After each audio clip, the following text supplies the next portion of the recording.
आज 28 अगस्त 2024 दिन बुधवार भाद्र मास कृष्णपक्ष सिंह 13 दिन। आज तिथि और नक्षत्र दशमी रात्र 1 घंटा 20 मिनिट पर्यंत, मृगशिरा नक्षत्र दिवा 3 घंटा 53 मिनिट पर्यंत, मिथुन चंद्र दंड 60 अहोरात्र, सूर्य दर्शन 5 घंटा 31 मिनिट और सूर्यास्त 6 घंटा 3 मिनिट। आज कर्कट राशि घात 12 और आज कन्या राशि घात चंद्र। आज शुभ बेला दिवा 7 घंटा 12 मिनिट और दिवा 8 घंटा 52 मिनिट पर्यंत, दिवा 11 घंटा 21 मिनिट और दिवा 1 घंटा पर्यंत, दिवा 4 घंटा 19 मिनिट और अपराह्न 5 घंटा 58 मिनिट पर्यंत। निषेध खाद्य आज कलम भक्षण निषेध। तो मेष ठारू आरंभ कर मीन राशि व्यक्ति कौन कही थाए आज आपणकर राशि, कौन कही थाए आज आपणकर ग्रह नक्षत्र और आज आपको एपरि केउं उपाय करबा आवश्यक जाफल आज आपणकर दिनटी अत्यंत शुभ सब्यस्त हेबो। एही क्रम रे सबठार प्रथम आसंतु जानिबा मेष राशि विषय। तो जानियंतु कि आज दिनटी आपणक पई सब दृष्टि भल ही रही अछि। निजक उन्नत करबा लागि बीती जाइथिबा समय को चिंता न करी आगको बढ़िबा पई निजक सफल करबा पई आज संकल्पबद्ध हुअन्तु। देह सुस्थ और मन प्रसन्न रहेब। देव दर्शन करेंगे, समस्त कार्य सफलता पाई संकल्प नेबे, नूतन वस्त्र परिधान करेंगे। आज आपंकर स्वभाव अन्य को प्रभावित करिब। आर्थिक स्थिति सुधार आसिब। आर्थिक समस्या मानकर अंत हेब। माँ लक्ष्मी कृपा प्राप्त हेब। आज दिन में आपंकर जीवन में कौन सी बड़ उपलब्धि कौन सी बड़ खुशी आसीपे। सकाल ठारू संध्या पर्यंत समय आपण किसी एही प्रकार रहिब जहाँ आपंकर आत्मविश्वास को बढ़ाइब। आज दिन में निया प्रत्येक निर्णय प्रत्येक फ्यूचर प्लानिंग आपन को सिक्योर करे। विद्यार्थी होइथांतु, गृहिणी होइथांतु, व्यापारी किंबा चाकरी क्षेत्र में अछंती आपन को बहुत ही शुभ रहिबार अछि। बहुत ही खुशी आनिकरी आसुअछि। परिवार मध्य हसखुशीपूर्ण वातावरण रहिब। काहरी को कौन सी क्षेत्र में साहाय्य करी आत्मसंतोष लाभ करेंगे। आज कौन एक बड़ निर्णय व निष्पत्ति नहीं पारती। आज आप ऊर्जावान रहिबे। सांगसाथी महल में भोजी भातर मौज नेबे। गृह सुख शांतिर वातावरण उपलब्ध हेब। पूर्व योजना मुताबक समस्त कार्य सठिक समय संपन्न कर खुशी हेबे। तेज आज मन अल्प समस्या भितर और चिंतित रहिब। मुंडरे सामान्य भारीपण रही पारे किंतु ताहा एते चिंताजनक हेब नाही। महिला माने दान धर्म करेंगे। चाकरी क्षेत्र व्यक्ति कर्म क्षेत्र में आप सम्मानित हो पारती। सहकर्मी मान सहयोग मानसिक शांति प्रदान कर गोटे शुभ खबर मिल पारे। तेज आज दिन को आप शुभमय करने आज आप गोटे रक्षा सूता नियंतु और से 7टी गंठी पकाई भगवान गणेश जी को ध्यान कर 108 थर ओम कं गणपतये नमः यही मंत्रटी जप करंतु एवं परे ସେହି सूताटी को निजर पर्स रे सर्वदा रखंतु। यह आपन पे अत्यंत ही शुभ सब्यस्त हेब। तो ए बसंत वृष राशि विषय जानिबा। शारीरिक सुस्थता बजाय रहब। नूतन वस्त्र परिधान करेंगे। महिला माने सुस्वादु खाद्य प्रस्तुत करेंगे। छात्र छात्री मानक पे आज दिनटी शुभ सब्यस्त हेब। आपनकर काम कार्य क्षेत्र में आपको उन्नति देउछि। निवेश करने क्षेत्र में आप आगे पारती। शानदार रहिबार अच्छे तो ध्यान सहित शुणु। आपनकर भाग्य वृद्धि आनिकरी आसुछि। आपनकर प्रत्येक अटक रही कार्य आरंभ हेब। द्रुत गति संपन्न हेब। कर्म कम और फल अधिक पर योग बनुअछि। प्रभु आराधना मन को शांति मिल। गुरुजन के प्रति भक्तिभाव रहिब। शारीरिक सुस्थता बजाय रहिब। मन प्रफुल्ल रहिब। सांगसाथी और बंधु बांधव गहन में दिन काटिबे। दाम्पत्य जीवन ढेर सुखमय हेब। व्यवसाय कारोबार वृद्धि पाइब। गृह को बंधु आगमन हेब। जीवन को सठिक ढंग से बंचाई और जीवन में सफलता पाइबा संकल्प नेबे। आज आपण ऊर्जावान जनाजिबे। आपणकर कार्य और कथा कहवा शैली अन्य प्रभावित करिब। सांगसाथी मेल में निजर प्रभाव को बजाय रखिबे और सांगसाथी मेल में भोजीभातर मजा नेबे। देवदर्शन प्राप्त करेंगे।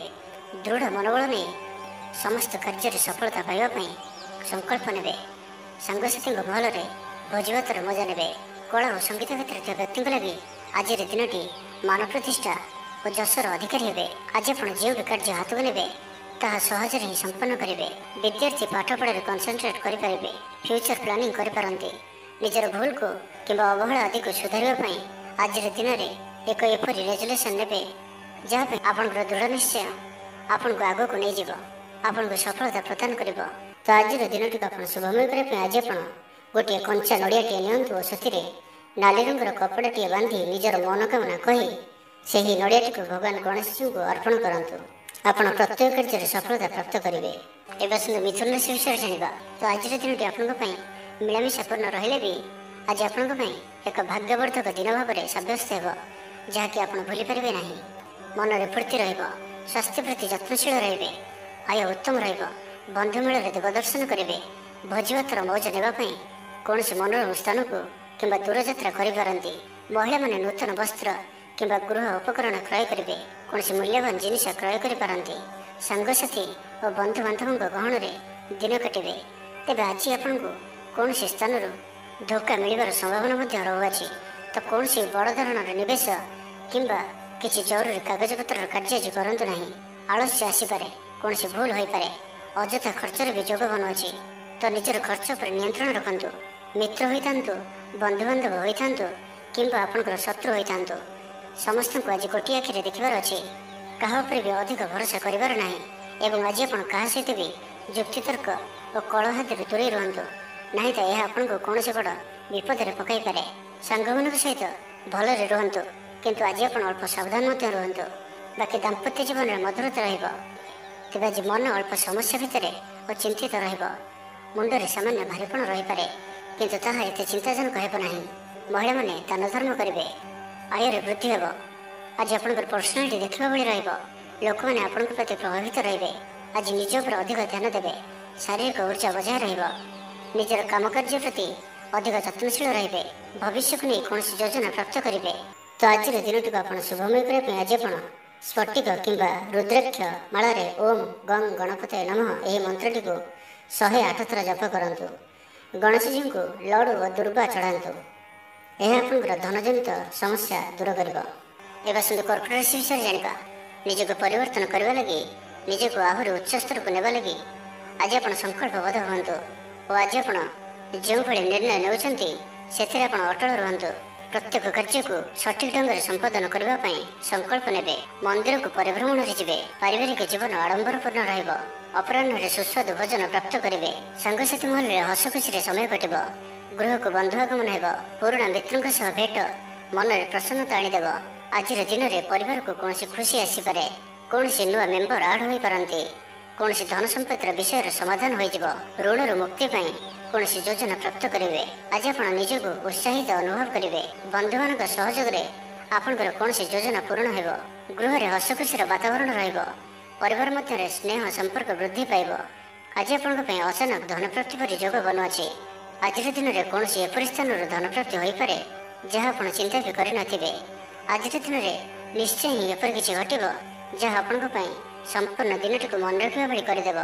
ଆଜିର ଦିନଟି ଆପଣଙ୍କ ଲାଗି ବିଶେଷ ରହିବାର ଅଛି। ଗୃହରେ ସୁଖ ଶାନ୍ତିର ବାତାବରଣ ଉପଲବ୍ଧ ହେବ। ପୂର୍ବ ଯୋଜନା ମୁତାବକ ସମସ୍ତ କାର୍ଯ୍ୟ ସଠିକ ସମୟରେ ସମ୍ପନ୍ନ କରି ଖୁସି ହେବେ। ତେବେ ଆଜି ମନ ଅଳ୍ପ ସମସ୍ୟା ଭିତରେ ଓ ଚିନ୍ତିତ ରହିବ। ମୁଣ୍ଡରେ ସାମାନ୍ୟ ଭାରୀପଣ ରହିପାରେ, କିନ୍ତୁ ତାହା ଏତେ ଚିନ୍ତାଜନକ ହେବ ନାହିଁ। ମହିଳାମାନେ ଦାନ ଧର୍ମ କରିବେ। ଆଜିର ଦିନଟି ଆପଣ କର୍ମଠ ହୋଇ ସମ୍ପୂର୍ଣ୍ଣ ଉତ୍ସାହ ଓ ଉର୍ଜାରେ ଭରି ହୋଇ ନିଜର କାମକାର୍ଯ୍ୟରେ ଆଗକୁ ବଢ଼ିବାର ଜଣାଯିବେ। ତ ଆଜିର ଦିନଟିକୁ ବ୍ୟର୍ଥ ଭାବରେ ଯିବାକୁ ଦିଅନ୍ତୁ ନାହିଁ। ତ ଆଜିର ଦିନଟିକୁ ଆପଣ ଶୁଭମୟ କରିବା ପାଇଁ ଆଜିଠାରୁ ଆଗାମୀ 7 ଦିନ ପର୍ଯ୍ୟନ୍ତ ଗଣେଶଜୀଙ୍କର ପୂଜା କରନ୍ତୁ, ଦର୍ଶନ କରନ୍ତୁ। ଓମ୍ ଗଂ ଗଣପତି ନମଃ ଏହି ମନ୍ତ୍ରଟିକୁ 108 ଥର ଜପ କରନ୍ତୁ ପ୍ରତ୍ୟେକ ଦିନ। ଏବଂ 7 ଦିନ ପରେ କୌଣସି ବି ସ୍ଥାନରେ ତମ୍ବାର ଦାନ କରନ୍ତୁ। ଏହା ଆପଣଙ୍କର ଜୀବନର ସମସ୍ତ ଦୁଃଖକୁ ଦୂର କରିବ। ଏବେ ଆସନ୍ତୁ ସିଂହ ରାଶି ବିଷୟରେ ଜାଣିବା। ଭାଗ୍ୟର ପୂର୍ଣ୍ଣ ସହଯୋଗ ଆପଣଙ୍କୁ ପ୍ରାପ୍ତ ହେବ। ଆପଣଙ୍କର ଜୀବନରେ ଏକ ଏପରି ପରିବର୍ତ୍ତନର ସମୟ ଚାଲିଛି ଯାହାକି ସମ୍ପୂର୍ଣ୍ଣ ଗ୍ରହମାନଙ୍କର ମଧୁର ସ୍ଥିତି ଆପଣଙ୍କୁ ସବୁ ଦୃଷ୍ଟିରୁ ଲାଭ ହିଁ ଲାଭ ଦେଉଛନ୍ତି। ତ ବସି ରୁହନ୍ତୁ ନାହିଁ। ନିଜର ଜୀବନକୁ ଉନ୍ନତ କରିବା ଲାଗି ଆମକୁ ନିଜକୁ ହିଁ ଲାଗିବାକୁ ପଡ଼ିବ। ତ ବ୍ୟର୍ଥ ଭାବରେ ସମୟ ନଷ୍ଟ କରନ୍ତୁ ନାହିଁ। ଆପଣଙ୍କ ପାଇଁ ଶୁଭ ସମୟର ଆରମ୍ଭ ହେଉଅଛି। ଭୂମି ଓ ବାହନର ସୁଖ ପ୍ରାପ୍ତ ହେବ। ଯାହା ଇଚ୍ଛା କରିବେ ତାହା ଆଜି କରିପାରିବେ ଓ ପ୍ରତ୍ୟେକ କାର୍ଯ୍ୟରେ ଆପଣଙ୍କୁ ସଫଳତା ହିଁ ପ୍ରାପ୍ତ ହେବ। ଆଜି ଆପଣ ଦାମ୍ଭିକ ସ୍ୱଭାବର ହେବେ। ଖେଳକୁଦ ଓ ମୌଜ ମଜଲିସରେ ଦିନ ଅତିବାହିତ କରିବେ। ଦେବାଦେବୀଙ୍କ ଦର୍ଶନ କରିବେ। ଆୟ ଓ ବ୍ୟୟ ସମାନ ରହିବ। ପାରିବାରିକ ଜୀବନ ହର୍ଷ ଉଲ୍ଲାସମୟ ରହିବ। ଛାତ୍ରଛାତ୍ରୀମାନେ ନୂତନ ବନ୍ଧୁତା ସ୍ଥାପନ କରିବେ। ଗୃହକୁ ବନ୍ଧୁ ଆଗମନ ହୋଇପାରେ। ବ୍ୟବସାୟରେ ଲାଭରେ ବୃଦ୍ଧି ହେବ।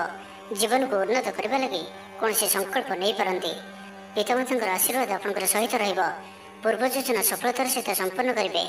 କୌଣସି ମୂଲ୍ୟବାନ ଜିନିଷ କ୍ରୟ କରିପାରନ୍ତି। ଆପଣଙ୍କର ସୁବିଧାରେ ବୃଦ୍ଧି ହେବ। ଜୀବନସାଥୀଙ୍କ ସହ ସମ୍ପର୍କ ମଧୁର ସାବ୍ୟସ୍ତ ହେବ। ଆପଣଙ୍କର ଅଟକି ରହିଥିବା କୌଣସି ଏକ କାର୍ଯ୍ୟ ଆରମ୍ଭ ହୋଇପାରେ କିମ୍ବା କୌଣସି କାର୍ଯ୍ୟରେ ଆପଣ ପୂର୍ବ ପ୍ରସ୍ତୁତି କରିପାରନ୍ତି। ଆପଣ ଉର୍ଜାବାନ ଓ ସକ୍ରିୟ ରହିବେ, କିନ୍ତୁ ଆଜି ଅଧିକ ଦୌଡ଼ାଦୌଡ଼ି ଅର୍ଥାତ୍ ଆଜି ଅଧିକ ବ୍ୟସ୍ତ ରହିବେ। ଏଥିପାଇଁ ଆଜି ମୁଣ୍ଡରେ ସାମାନ୍ୟ ଭାରୀପଣ କିମ୍ବା ମାନସିକ ସ୍ଥଳରେ ଆପଣ ଦୁର୍ବଳ ରହିପାରନ୍ତି। କିନ୍ତୁ ଆଜି ଆପଣଙ୍କ ପାଇଁ ଆପଣଙ୍କର କର୍ମକ୍ଷେତ୍ରରେ ପ୍ରଶଂସା ଓ ସମ୍ମାନ ପ୍ରାପ୍ତ ହେବ। ଆପଣଙ୍କର କୌଣସି ଗୋଟିଏ ଇଚ୍ଛା ପୂରଣ ହେବ। ଛୋଟ ଯାତ୍ରାର ଯୋଗ ବନୁଅଛି ଓ ଯାତ୍ରା ଆପଣଙ୍କ ପାଇଁ ସଫଳ ହେବ।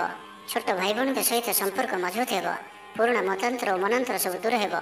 ତ ଆଜିର ଦିନଟିକୁ ଆପଣ ଶୁଭମୟ କରିବା ପାଇଁ ଆଜି ଆପଣ ଚିନି ମିଶା ଅଟା ପିମ୍ପୁଡ଼ିମାନଙ୍କ ପାଇଁ ରଖିଦିଅନ୍ତୁ। ଯଦି ନାଲି ରଙ୍ଗର ପିମ୍ପୁଡ଼ି ମିଳନ୍ତି ତ ବହୁତ ଭଲ। ଓ ଆଜି ଆପଣ ଭଗବାନ ଗଣେଶଜୀଙ୍କର ଦର୍ଶନ କରି ତାଙ୍କୁ ଲଡ଼ୁର ଭୋଗ ଲଗାନ୍ତୁ। ଏହାଦ୍ୱାରା ଆପଣ ପ୍ରତ୍ୟେକ କାର୍ଯ୍ୟରେ ଯେଉଁ ବି କାର୍ଯ୍ୟରେ ଯାଆନ୍ତୁ ନା କାହିଁକି ସିଦ୍ଧିପ୍ରାପ୍ତ କରିବେ। ଏବେ ଆସନ୍ତୁ କନ୍ୟା ରାଶି ବିଷୟରେ ଜାଣିବା। ଆର୍ଥିକ ସ୍ଥିତି ମଜବୁତ ରହିବ। ଗୋଟିଏରୁ ଅଧିକ କାର୍ଯ୍ୟରୁ ଲାଭ ମିଳିବାର ସମ୍ଭାବନା ବନୁଅଛି। ତ ଆଜିର ଦିନଟି ଆପଣଙ୍କ ପାଇଁ ମନେ ରଖିବା ଭଳି ସାବ୍ୟସ୍ତ ହେବ। ପ୍ରତ୍ୟେକ କାର୍ଯ୍ୟକୁ ସଠିକ ଢଙ୍ଗରେ ସମ୍ପାଦନ କରିବା ପାଇଁ ସଂକଳ୍ପ ନେବେ। ମନ୍ଦିରକୁ ପରିଭ୍ରମଣରେ ଯିବେ। ପାରିବାରିକ ଜୀବନ ଆଡମ୍ବରପୂର୍ଣ୍ଣ ରହିବ। ଅପରାହ୍ନରେ ସୁସ୍ୱାଦୁ ଭୋଜନ ପ୍ରାପ୍ତ କରିବେ। ସାଙ୍ଗସାଥୀ ଉର୍ଜାବାନ ରହିବେ। ଆଧ୍ୟାତ୍ମବାଦୀ ହେବେ। ସେବା ପୂଜାରେ ସମୟ ଦେବେ। ଗୃହରେ ଆନନ୍ଦ ଉତ୍ସବର ମାହୋଲ ରହିବ। ଛାତ୍ରଛାତ୍ରୀମାନେ ସହପାଠୀଙ୍କ ସହ ଭୋଜିଭାତରେ ମାତିବେ। ରାଜନୀତି କ୍ଷେତ୍ରରେ ଥିବା ବ୍ୟକ୍ତିବିଶେଷ ଦଳୀୟ ସମର୍ଥନ ଲାଭ କରିବେ। ବ୍ୟବସାୟରେ ଢେର ଉନ୍ନତି ପରିଲକ୍ଷିତ ହେବ। ଆଜି ଆପଣ ସାଙ୍ଗସାଥୀଙ୍କ ପରାମର୍ଶ ନେଇ କାର୍ଯ୍ୟ କରନ୍ତୁ। ଲାଭବାନ ରହିବେ। କୌଣସି ଦିଗରୁ ଧନ ରୋଜଗାରର କୌଣସି ନୂଆ ସ୍ରୋତର ସନ୍ଧାନ ପାଇବେ। ତେବେ ଆଜି ଅଯଥା ଖର୍ଚ୍ଚ ମଧ୍ୟ ଅଧିକ ରହୁଅଛି। ଆଜିର ଦିନରେ ଆପଣଙ୍କ ପାଇଁ ଏପରି କିଛି ଖର୍ଚ୍ଚ ଆସିପାରେ ଯାହା ଆଗକୁ ଯାଇ ସମସ୍ୟାରେ ପକାଇପାରେ। ଏଥିପାଇଁ ଆଜି ଆପଣ ଧ୍ୟାନପୂର୍ବକ ଖର୍ଚ୍ଚ କରନ୍ତୁ ଓ ଆଜି ବିଶେଷ ରୂପରେ ନିଜର କ୍ରୋଧ ଉପରେ ମଧ୍ୟ ନିୟନ୍ତ୍ରଣ ରଖନ୍ତୁ। କଳି ଝଗଡ଼ାଠାରୁ ବଞ୍ଚିକରି ରହିବାର ଅଛି ଓ ଆଜି ଆପଣ ସ୍ୱାସ୍ଥ୍ୟକୁ ନେଇ ଜଗି ରଖି ଚଳନ୍ତୁ। ବାକି ପ୍ରତ୍ୟେକ ଦୃଷ୍ଟିରୁ ଆଜିର ଦିନଟି ଶୁଭ ପରିଣାମ ହିଁ ଆଣିକରି ଆସୁଅଛି। ଆଜି ଆପଣ ଦୃଢ଼ ମନୋବଳ ନେଇ ଜୀବନରେ ସଫଳତା ପାଇବା ପାଇଁ ସଂକଳ୍ପ ନେବେ। ଆଜି ଆପଣଙ୍କୁ ଭାଗ୍ୟର ପୂର୍ଣ୍ଣ ସହଯୋଗ ପ୍ରାପ୍ତ ହେବ। ପ୍ରତ୍ୟେକ କାର୍ଯ୍ୟ ଯାହା ଏପର୍ଯ୍ୟନ୍ତ ଅଟକି ରହିଥିଲା ତାହା ସମ୍ପନ୍ନ ହେବ। ମାତାପିତାଙ୍କର ଆଶୀର୍ବାଦ ରହିବ। ସମାଜରେ ମାନ ପ୍ରତିଷ୍ଠା ପ୍ରାପ୍ତ କରିବେ। ଆଜି ଆପଣ ଦେବଦର୍ଶନ କରି ଖୁସି ହେବେ ଓ କାହାକୁ ସାହାଯ୍ୟ ସହଯୋଗର ହାତ ବଢ଼ାଇ ପାରନ୍ତି। ତେବେ ଆଜି କନ୍ୟା ରାଶିରେ ହାତଚନ୍ଦ୍ର ଭୋଗ ହେତୁ ପ୍ରତିଟି କାର୍ଯ୍ୟକୁ ସତର୍କତାର ସହିତ କରନ୍ତୁ। ଯାନବାହନ ଚଳାଇବା ସମୟରେ ସାବଧାନ ରୁହନ୍ତୁ। କୌଣସି ରିସ୍କରେ କାର୍ଯ୍ୟ ଆଜି କରନ୍ତୁ ନାହିଁ ଓ ଦୂରଯାତ୍ରା କରୁଥିଲେ ସାବଧାନ ଓ ସତର୍କ ରୁହନ୍ତୁ। ତ ଆଜିର ଦିନଟିକୁ ଆପଣ ଶୁଭମୟ କରିବା ପାଇଁ ଆଜି ଆପଣ ଭଗବାନ ଗଣେଶଜୀଙ୍କ ଚରଣରେ ଧଳା ରଙ୍ଗର ଫୁଲ ଚଢ଼ାନ୍ତୁ ଓ କୌଣସି ଆବଶ୍ୟକତା ଥିବା ବ୍ୟକ୍ତିଙ୍କୁ କିଛି ସାହାଯ୍ୟ ସହଯୋଗ କରନ୍ତୁ। ଏହା ଆପଣଙ୍କୁ ଆରୋଗ୍ୟତା ପ୍ରଦାନ କରିବ। ତ ଏବେ ଆସନ୍ତୁ ତୁଳା ରାଶି ବିଷୟରେ ଜାଣିବା। ପରିବାର ମଧ୍ୟରେ ସ୍ନେହରେ ବୃଦ୍ଧି ହେବ। କୌଣସି ପୁରୁଣା ମିତ୍ରଙ୍କ ସହ ଭେଟ ମନରେ ଅଧିକ ଖୁସି ଆଣିଦେବ। ଅପରାହ୍ନରେ ସୁସ୍ୱାଦୁ ଭୋଜନ ପ୍ରାପ୍ତ କରିବେ। ତ ଆଜିର ଦିନଟି ଆପଣଙ୍କ ପାଇଁ ସବୁ ଦୃଷ୍ଟିରୁ ଭଲ। କର୍ମତତ୍ପରତା ପ୍ରକାଶ ପାଇବ। ମନ ପ୍ରଫୁଲ୍ଲ ରହିବ। ମନ୍ଦିର ଦର୍ଶନରେ ଯିବେ। ପାରିବାରିକ ଜୀବନରେ ଉତ୍ତମ ବୁଝାମଣା ରହିବ। ମହିଳାମାନେ ଗୃହ ନିପୁଣ ରହିବେ। ଦିନଟି ଆପଣଙ୍କ ପାଇଁ ଉତ୍ସବମୁଖର ରହିବ। ବ୍ୟବସାୟୀମାନଙ୍କୁ ଅଧିକ ଲାଭ ଦେଖିବାକୁ ମିଳିବ। ସାଙ୍ଗସାଥୀ ଓ ବନ୍ଧୁବାନ୍ଧବଙ୍କ ଗ୍ରହଣରେ ଦିନଟି କଟିବ। ଏ ବର୍ଷର ଆଜି ଆପଣଙ୍କ ପାଇଁ ଆପଣଙ୍କର ଆଶାଠାରୁ କିଛି ଅଧିକ ହେବାର ଅଛି। ଡେଲି ଇନକମ୍ ଡବଲ ହୋଇପାରେ। ଆୟରେ ବୃଦ୍ଧି ହେବ। ଧନର ସ୍ଥିତି ମଜବୁତ ଆସୁଅଛି। ଆପଣଙ୍କର ବିଚାର ବିକଶିତ ହେବ। ଆଗକୁ ବଢ଼ିବାର ସୁଯୋଗ ଆପଣଙ୍କୁ ମିଳିପାରିବ। ଏହି ସମୟ ବିଜନେସ୍ ପାର୍ଟନରସିପ୍ରେ ଲାଭ ମିଳିବ। ନିଜକୁ ସଠିକ୍ ଦିଗରେ ଓ ସଫଳତା ପ୍ରାପ୍ତି ପାଇଁ ସଂକଳ୍ପ ନେବେ। ଭାଗ୍ୟର ସମ୍ପୂର୍ଣ୍ଣ ସହଯୋଗ ଆପଣଙ୍କ ସହିତ ରହୁଅଛି।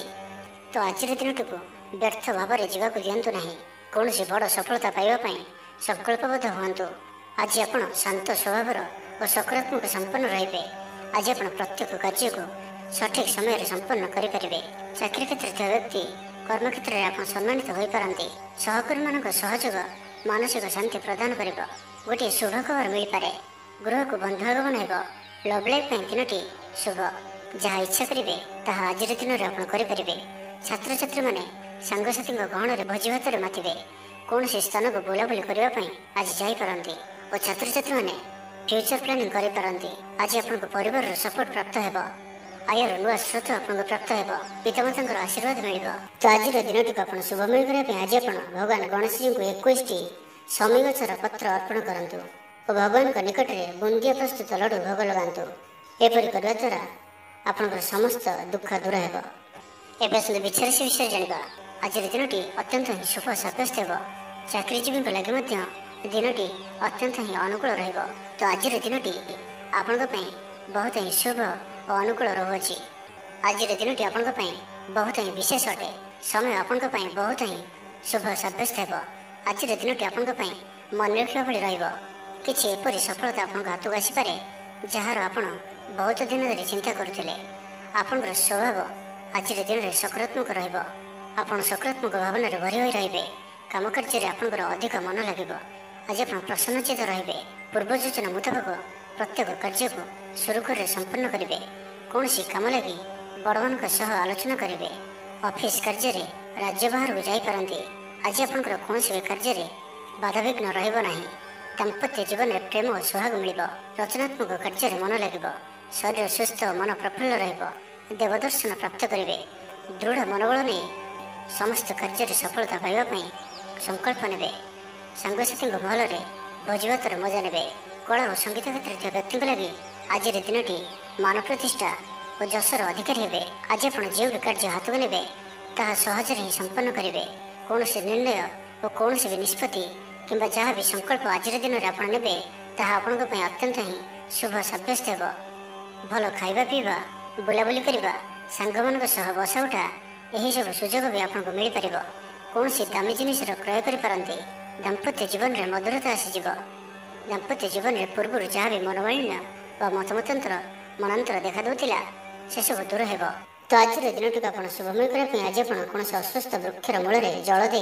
दीपटी रखी गछ को पूजा करूँ और निजर मनोकामना कहतु एपरी करने द्वारा आपंकर मनोवांछा पूरण हो धनुराशि विषय जाना पारिवारिक शांति शारीरिक सुस्थता मित्र लाभ कार्यसिद्धि आर्थिक उन्नति मनोरंजन सुजोग और बंधु मिलन प्रत्येक दृष्टि आज दिन टी आप लगे अत्यंत ही शुभ सब्यस्त हो आपन लगे आज दिन भाग्यशाली सब्यस्त हो अतिरिक्त ऊर्जार अनुभव करेंगे मन में फूर्ति स्वास्थ्य प्रति जत्नशील रे जोग व्यायाम प्रति रुचि बढ़ आयर वृद्धि और बंधुमेल देवदर्शन करेंगे दाम्पत्य जीवन मधुरतापूर्ण परिवार मध्य स्नेह वृद्धि हो पाखपड़ोशी संपर्क में मधुरता आसीज परिवार सहित कौन से स्थान को बुलाबुली कर जोग रही परिवार सहित कौन से स्थान को बुलाबुली करते छात्र छात्री मैंने क्रीड़ाप्रिय रे सांगसाथी मेल में भोजभातर मजा ने गृह में सुख शांतिर वातावरण उपलब्ध हो पूर्व योजना मुताबक समस्त कार्य सठिक समय संपन्न कर खुशी हे तेज आज मन अल्प समस्या भितर और चिंतित रुंडे सामान्य भारीपण रही पारे किंतु ताहा एत चिंताजनक हेबना महिला मैंने दान धर्म करेंगे और गृह निपुण रे गृह में समस्त प्रियभाजन हे तेज आज मन अल्प समस्या भितर और चिंतित रुंडे सामान्य भारीपण रही पारे किंतु ताहा एत चिंताजनक हेबना महिला मैंने दान धर्म करेंगे चाकरी क्षेत्र व्यक्ति कर्मक्षेत्र में आप सम्मानित हो पारती सहकर्मी मान सहयोग मानसिक शांति प्रदान कर गोटे शुभ खबर मिल पारे गृह को बंधुआगमन हो लव लाइफ दिन शुभ कौन भी कार्य जीवन साथी परामर्श नहीं करूँ लाभवान हे तो आज दिन टी आप शुभमय करने आज आप किसी गुजराती निजर शोवा शेषे तकिया तले रखी शुआंतु एवं परदिन सकाଳେ ताहाକୁ कौन सुनसान स्थान में पकई दी आसतु याद्वारा आप आरोग्यता लाभ करेंगे एवं मकर राशि विषय जाना आज दिन में एपरी गोटे समय आसो जहाँकि आज दिन टी आप भूली पारे ना कला और संगीत क्षेत्र में व्यक्ति समाज में नाम और धनर अधिकारी हे आर्थिक स्थिति मजबूत शारीरिक ऊर्जा और उत्साह सहित आप प्रत्येक कार्य को करेंगे आज दिन टी आपण एक अत्यंत ही शुभ और भाग्यशाली दिन सब्यस्त होबार अच्छी आपंकर अटक रही कौन गोटे कार्य आरंभ हो पारे आपको आज संतान मान तरफ कौन से बड़ खुशी खबर शुणा मिल पारे जहाँ भी पूर्व किसी कली झगड़ा लगी रोला परिवार मध्य हो क्या सहित भी हो तार अंत हो पारिवारिक सुख सुविधा प्राप्त हो लाभ स्थान दृष्टि आपंकर दिन को लाभ में भरिक रख लव लाइफ दिन बहुत ही बेस्ट सब्यस्त हो आज दिन टी आपको लगे मन रखा भाई सब्यस्त हो आज आप जो कार्य को हाथ को ने सहज ही संपन्न करेंगे विद्यार्थी मैंने सांगसाथी मेल में भोजभातर मातिबे गृह को बंधुआगमन हो कौन से स्थान अर्थ मिलवार सूचना मिलुअछि अचानक धन प्राप्तिर जोग बनुअछि देवदर्शन प्राप्त करेंगे नूतन वस्त्र परिधान करेंगे पारिवारिक जीवन में सुख शांति अव्याहत महिला मैंने दान धर्म करेंगे और गृह निपुण रे गृह में समस्त प्रियभाजन हे आज आपंकर व्यक्तित्व देखा भाई चाकरी क्षेत्र में आप सम्मानित हो पारती कौन कार्य और मनोकामना को सफल करने आज आप संकल्प करते और यह आपण लाभकारी मित्र मान जोगाजोग हो सांग मान अधिक समय कटो दाम्पत्य सुखर वृद्धि हो व्यापार क्षेत्र में निवेश करने लगी चिंता विचार करते तो आज दिन टी आप शुभमय करने आज आप गोटे बंशीटे घर को किणिक आणतु और ठाकुर गृह रखी नित्य पूजा अर्चना करूँ याद्वारा आपण गृहर जहाँ भी किसी वास्तुदोष थी सब दूर हो आर्थिक स्थिति सुधर तेज सुंदर कुंभ राशि विषय जाना शारीरिक ऊर्जा प्रबल आपंकर पर्सनालीटी देखा भाई अधिक लोक ଆପଣଙ୍କ ସହିତ ମିଶିବା ପସନ୍ଦ କରିବେ। ଆଜିର ଦିନରେ କୌଣସି ଗୋଟିଏ ବଡ଼ ସଂକଳ୍ପ ନିଅନ୍ତୁ। ଆଜି ଆପଣ ଯାହା ବି ଚିନ୍ତା କରିଛନ୍ତି ତାହାଠାରୁ ବି ଅଧିକ ସୁଖ ଆଜିର ଦିନରେ ଆପଣଙ୍କୁ ମିଳିବାର ଅଛି। ସ୍ୱାସ୍ଥ୍ୟ ପ୍ରତି ସଚେତନ ହେବେ, ଯୋଗ ବ୍ୟାୟାମ ପ୍ରତି ମନ ବଳାଇବେ, ଦାନ ଧର୍ମ ପ୍ରତି ମନ ବଳିବ, ଖାଦ୍ୟପ୍ରିୟ ହେବେ। ସାଙ୍ଗସାଥୀଙ୍କ ମେଳରେ ଦିନଟି ଭୋଜିଭାତ ଓ ହସ ଖୁସିରେ କଟିବ। ତେବେ ଆୟ ତୁଳନାରେ ଖର୍ଚ୍ଚ ଅଧିକ ରହୁଅଛି, ତ ଖର୍ଚ୍ଚ ଉପରେ ଧ୍ୟାନ ରଖନ୍ତୁ। ପାରିବାରିକ ଜୀବନରେ ଗୁରୁଜନଙ୍କ ଉପଦେଶ ମାନି ଚଳିଲେ ଦିନଟି ଶୁଭମୟ ହେବ। ଅପରାହ୍ନରେ ବନ୍ଧୁ ମିଳନ ଓ ସୁସ୍ୱାଦୁ ଭୋଜନ ପ୍ରାପ୍ତ କରିବେ। ସମୟ କଳ୍ପନାଠାରୁ ଊର୍ଦ୍ଧ୍ୱରେ ରହିବ। ଧନବର୍ଷର ଯୋଗ ବନୁଅଛି, ଧନପ୍ରାପ୍ତିର ପ୍ରବଳ ଯୋଗ ବନୁଅଛି। ଆୟର ବୃଦ୍ଧି ହେବ, ଚାକିରି କ୍ଷେତ୍ରରେ ସମ୍ମାନିତ ହେବେ, ଗୃହକୁ ବନ୍ଧୁ ଆଗମନ ହେବ। ଆଜିର ଦିନରେ ନିଜ ପାଇଁ କିଛି ଫ୍ୟୁଚର ପ୍ଲାନିଂ କରିବା ଆବଶ୍ୟକ, କାରଣ ଆଜିର ଦିନଟି ଆପଣଙ୍କ ପାଇଁ ବହୁତ ହିଁ ଶୁଭ ରହୁଅଛି। ଗ୍ରହମାନଙ୍କର ସ୍ଥିତି ଆପଣଙ୍କର ପକ୍ଷରେ ରହିଅଛି। ଯାହା ଚିନ୍ତା କରିବେ, ଯାହା ନିର୍ଣ୍ଣୟ ନେବେ ତାହା ଆପଣଙ୍କ ପାଇଁ ସଠିକ୍ ସାବ୍ୟସ୍ତ ହେବ। ଗୃହରେ ସୁଖ ଶାନ୍ତିର ବାତାବରଣ ଉପଲବ୍ଧ ହେବ। ପୂର୍ବ ଯୋଜନା ମୁତାବକ ସମସ୍ତ କାର୍ଯ୍ୟ ସଠିକ୍ ସମୟରେ ସମ୍ପନ୍ନ କରି ଖୁସି ହେବେ। ତେବେ ଆଜି ମନ ଅଳ୍ପ ସମସ୍ୟା ଭିତରେ ଓ ଚିନ୍ତିତ ରହିବ। ମୁଣ୍ଡରେ ସାମାନ୍ୟ ଭାରିପଣ ରହିପାରେ, କିନ୍ତୁ ତାହା ଏତେ ଚିନ୍ତାଜନକ ହେବ ନାହିଁ। ମହିଳାମାନେ ଦାନ ଧର୍ମ କରିବେ। ପରିବାର ସହିତ କୌଣସି ମନୋରମ ସ୍ଥାନକୁ ବୁଲାବୁଲି କରିବା ପାଇଁ ଯାଇପାରନ୍ତି। ବନ୍ଧୁବାନ୍ଧବ ଓ ମିତ୍ରମାନଙ୍କ ସହିତ ଓ ଯେଉଁମାନଙ୍କ ସହିତ ମିଳିବା ବହୁତ ସମୟ ହୋଇଗଲାଣି ସେମାନଙ୍କ ସହିତ ଭେଟ ହୋଇପାରେ ଓ ଏହା ଆପଣଙ୍କ ମନରେ ପ୍ରସନ୍ନତା ଆଣିଦେବ। ନିଜଠାରୁ ଦୂରେଇ ଯାଇଥିବା ବ୍ୟକ୍ତି ନିକଟତର ହେବେ। ତ ଆଜିର ଦିନଟିକୁ ଆପଣ ଶୁଭମୟ କରିବା ପାଇଁ ଆଜି ଆପଣ ଗୋଟିଏ ମୟୂର ପରଟିଏ ଘରକୁ ଆଣନ୍ତୁ ଓ ତାହାକୁ ଭଗବାନ ଶ୍ରୀକୃଷ୍ଣଜୀଙ୍କୁ ଅର୍ପଣ କରନ୍ତୁ ଏବଂ ପରେ ସେହି ପରଟିକୁ ଆଣି ନିଜର ଧନ ରଖିବା ସ୍ଥାନରେ ରଖିଦିଅନ୍ତୁ। ଏହାଦ୍ୱାରା ଆପଣଙ୍କର ଧନଜନିତ ଯାହା କିଛି ସମସ୍ୟା ରହିଛି ତାହା ଦୂର ହେବ। ଏବେ ଆସନ୍ତୁ ମୀନ ରାଶି ବିଷୟରେ ଜାଣିବା। ଆଜି ଆପଣ ଯେଉଁ ବି କାର୍ଯ୍ୟ ହାତକୁ ନେବେ ତାହା ସହଜରେ ହିଁ ସମ୍ପନ୍ନ କରିବେ, ପରିବାରର ସପୋର୍ଟ ପ୍ରାପ୍ତ କରିବେ। କିନ୍ତୁ ଯଦି କୌଣସି ନିବେଶ କରିବାକୁ ଚାହୁଁଛନ୍ତି ତ ଆଜିର ଦିନଟି ଆପଣଙ୍କ ପାଇଁ ଶୁଭ ନୁହେଁ, କାରଣ ଆପଣ କିଛି ଭୁଲ ନିଷ୍ପତ୍ତି ନେଇପାରନ୍ତି। ତ ତରତର ହୋଇ କୌଣସି ବି ନିଷ୍ପତ୍ତି ଆଜି ଆପଣଙ୍କ ପାଇଁ ଠିକ୍ ନୁହେଁ ଓ ଆଜି କୌଣସି ବ୍ୟକ୍ତିଙ୍କୁ ସାହାଯ୍ୟ ସହଯୋଗ କରି ଖୁସି ଅନୁଭବ କରିବେ। ଶରୀର ସୁସ୍ଥ ରହିବ, ମନରେ ଉତ୍ସାହ ଓ ଉଦ୍ଦୀପନା ଦେଖାଦେବ। ଆପଣଙ୍କ ଭିତରେ ନୂଆ ପରିବର୍ତ୍ତନର ଅନୁଭବ କରିବେ। ବନ୍ଧୁ ତଥା ପ୍ରିୟଜନଙ୍କ ମେଳରେ ଦିନ କାଟିବେ। ଈଶ୍ୱର ଦର୍ଶନ ପାଇଁ ମନ ବଳାଇବେ। ମହିଳାମାନେ ଗୃହ ନିପୁଣ ରହିବେ, ସୁସ୍ୱାଦୁ ଭୋଜନ ପ୍ରସ୍ତୁତ କରିବେ ଓ ଗୃହରେ ସମସ୍ତଙ୍କର ପ୍ରିୟ ଭୋଜନ ହେବେ। ଛାତ୍ରଛାତ୍ରୀମାନେ ସାଙ୍ଗସାଥୀ ମହଲରେ ବଣଭୋଜି ପାଇଁ କୌଣସି ମନୋରମ ସ୍ଥାନକୁ ଯାତ୍ରା କରିପାରନ୍ତି। ବ୍ୟବସାୟିକ ଦୃଷ୍ଟିରୁ ଆଜିର ଦିନଟି ଶୁଭଙ୍କର ଅଟେ। କର୍ମଠ ହୋଇ ଅଧିକ ପରିଶ୍ରମ ଓ ସଚୋଟତାର ସହିତ ଦିନଟିକୁ ପ୍ଲାନ୍ କରିବେ। ଆପଣଙ୍କର କୌଣସି ଗୋଟିଏ ଇଚ୍ଛା ପୂରଣ ହେବ। ଛୋଟ ଯାତ୍ରାର ଯୋଗ ବନୁଅଛି ଓ ଯାତ୍ରା ଆପଣଙ୍କ ପାଇଁ ସଫଳ ହେବ। ଛୋଟ ଭାଇ ଭଉଣୀଙ୍କ ସହିତ ସମ୍ପର୍କ ମଜବୁତ ହେବ। ପୁରୁଣା ମତାନ୍ତର ଓ ମନାନ୍ତର ସବୁ ଦୂର ହେବ। ଭାଗ୍ୟର ପୂର୍ଣ୍ଣ ସହଯୋଗ ଆପଣଙ୍କୁ ପ୍ରାପ୍ତ ହେବ। ବିଦ୍ୟାର୍ଥୀମାନେ କିଛି ଭ୍ରମିତ ରହିପାରନ୍ତି। ଅଯଥା କଥାରେ ନିଜର ସମୟକୁ ନଷ୍ଟ କରିପାରନ୍ତି। ପାଠପଢ଼ାରେ ଖୁବ୍ କମ୍ ସମୟ ଦେବେ ଓ ମିତ୍ରମାନଙ୍କ ସହିତ ରହିବା ଅଧିକ ଦେଖାଦେବ। କିନ୍ତୁ କିଛି ବି ସମସ୍ୟା ଅଧିକ ଚିନ୍ତାଜନକ ହେବ ନାହିଁ। ପ୍ରତ୍ୟେକ ଦୃଷ୍ଟିରୁ, ଶାରୀରିକ ଦୃଷ୍ଟିରୁ ସୁସ୍ଥ ରହିବେ ଓ ମାନସିକ ଦୃଷ୍ଟିରୁ ବି ସୁସ୍ଥ ରହିବେ। ଦେବଦର୍ଶନ ପ୍ରାପ୍ତ କରିବେ। ଦୃଢ଼ ମନୋବଳ ନେଇ ସମସ୍ତ କାର୍ଯ୍ୟରେ ସଫଳତା ପାଇବା ପାଇଁ ସଂକଳ୍ପ ନେବେ। ସାଙ୍ଗସାଥୀଙ୍କ ମହଲରେ ଭୋଜିଭାତର ମଜା ନେବେ। କଳା ଓ ସଙ୍ଗୀତ କ୍ଷେତ୍ରରେ ଥିବା ବ୍ୟକ୍ତିଙ୍କ ଲାଗି ଆଜିର ଦିନଟି ମାନ ପ୍ରତିଷ୍ଠା ଓ ଯଶର ଅଧିକାରୀ ହେବେ। ତ ଆଜିର ଦିନଟିକୁ ଆପଣ ଶୁଭମୟ କରିବା ପାଇଁ ଆଜି ଆପଣ କିଛି ଦୁର୍ବା ବା ଦୁବଘାସ ଏବଂ ଗୁଡ଼ରେ ତିଆରି ମୋଦକ ଭଗବାନ ଗଣେଶଜୀଙ୍କୁ ଅର୍ପଣ କରନ୍ତୁ। ଏହାଦ୍ୱାରା ଆପଣଙ୍କର ଆର୍ଥିକ ସ୍ଥିତି ସୁଧରିବ।